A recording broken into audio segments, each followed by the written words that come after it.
Imaginez que j'ai un dé. J'ai un dé, d'accord? Un dé qui a 6 faces, forcément.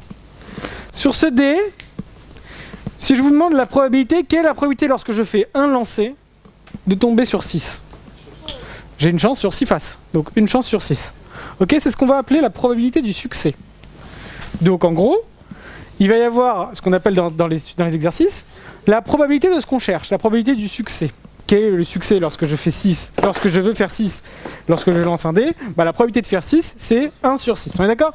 Donc imaginons ici que P est égal donc à 1 sur 6, et vous donnerez toujours la même réponse en premier, quoi qu'il arrive sur l'exercice. D'accord? Et ils vous diront, donnez-moi les paramètres. Vous devrez juste identifier qui? N et P. Et une fois que vous les avez identifiés, vous direz quoi? Votre expérience suit une loi binomiale de paramètres 10 et 0,167. D'accord? Entre parenthèses ici, c'est N et c'est P. En gros, on vous dira toujours de dire la même phrase, quel que soit l'énoncé, et de sortir 2 valeurs. N et P. Ce qu'il faut savoir, c'est que N et P, forcément, vous arrivez facilement à les trouver. N, c'est un grand chiffre. P, c'est un 0, Q puissance N-K.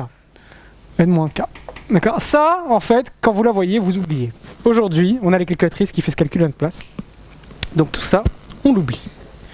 Nous, on va prendre notre calculatrice. Donc tous ceux qui ont la calculatrice que je connais, prennent leur calculatrice. Vous allez dans les calculs classiques. D'accord? Dans les calculs classiques. Je vous ai toujours dit, si c'est pas ces 2 modèles, vous vous débrouillez avec le manuel d'utilisation de votre calculatrice. D'accord? Vous allez sur YouTube, vous cherchez des tutos, je m'en fous complètement, sinon vous dépensez un peu d'argent et vous suivez mieux le cours. Donc, vous appuyez sur menu, pour ceux qui ont ma calculatrice. Vous appuyez sur 2 fois le chiffre 5. 5, 5. Et il va vous proposer plusieurs lois de probabilité. Loi binomiale, loi de Poisson, loi normale, loi inverse, loi exponentielle, etc. Nous, on est dans une loi quoi, là? Dans une loi binomiale. Donc vous allez aller dans binomial, sauf qu'il va vous proposer 2 lois binomiales. DDP. Il va vous demander, est-ce que c'est une loi binomiale DDP ou est-ce que c'est une loi binomiale FDR? C'est ça qu'il vous propose? Oui, mais pour l'instant, on est juste dans une loi binomiale. Bon, ça n'a pas été filmé, donc je vous réexplique la loi Poisson en gros.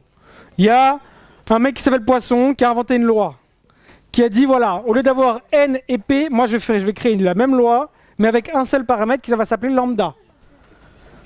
Donc il a fait la même chose, il a dit, au lieu d'utiliser binomial, vous utilisez ma loi à moi, et au lieu d'avoir 2 paramètres, vous en aurez qu'un seul, qui va s'appeler lambda. Lambda, il va fusionner N et P, et il a dit lambda sera égal à N fois P.